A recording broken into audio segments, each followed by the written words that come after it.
Well, after a long Thanksgiving weekend, here we are. Maybe you've already decorated, but maybe like most of us, you're just thinking about getting out the Christmas decorations. Now, certainly if you're doing a live tree, we'd kind of have you hold off a little bit, but I know everybody likes to put them up. So if you're putting up a live tree, make sure that it has water and you continuously have water. It can't run out or the sap will seal over. So more than likely, though, we hope you're putting up an artificial tree. Now, artificial trees are frustrating to some people because they never look like they do when they're in the store. Well, that's because you don't take the time to shape them.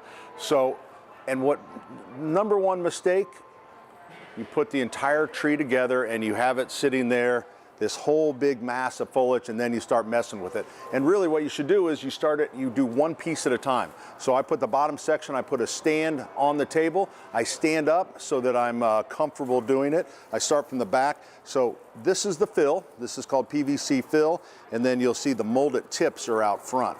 So we start and we touch every piece of fill. We go left, right, middle, left, right, middle.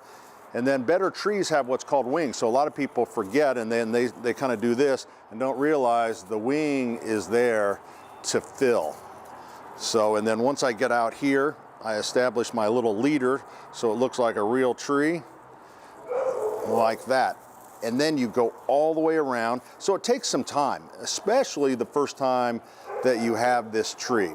It gets easier in years, but so it should start to look like that. So you can kind of see I'm using a bungee, and then I would go all the way around, I would open this up, I would drop the next level down, and then I do that, put this part on the ground, put the next part in the stand until I have everything done. I put the stand on the ground, I stack it up, make some final arrangement. That's the proper way to do it.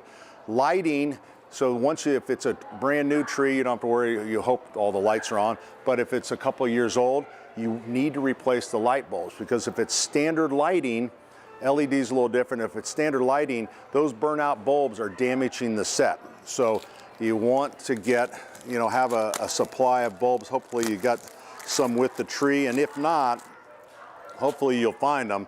But you can also make them. You can actually, this is called the husk. So this is the piece that goes in your socket. So if you have to, you can buy just that and you thread it down through the husk. I'm not going to try to do that right now, because that is like, you got to have some good set of glasses. All right, so you stack it up, replace the bulbs, and you should be fine. Now, if you're doing whether it's a fresh cut tree or maybe it's an unlit tree inside the house, and you want to add some lights to it, you can either get incandescent lights, which is what this is, gives you a nice warm glow. A lot of people like to have LED lights, and that's great too. But remember, LED come in a couple tones. This is called pure white. And a lot of times people will pick these up and go, oh, it's pure white, that's what I want, clear. Well, this is warm white. Warm white for most of us will be more appropriate to what we want to use inside the house. Pure white outside, great. But this, and especially if you're trying to add on and you mix them. So generally in the house, warm white. So take some time, don't do it too quickly, shape the tree. It's gonna be absolutely beautiful. I know it will.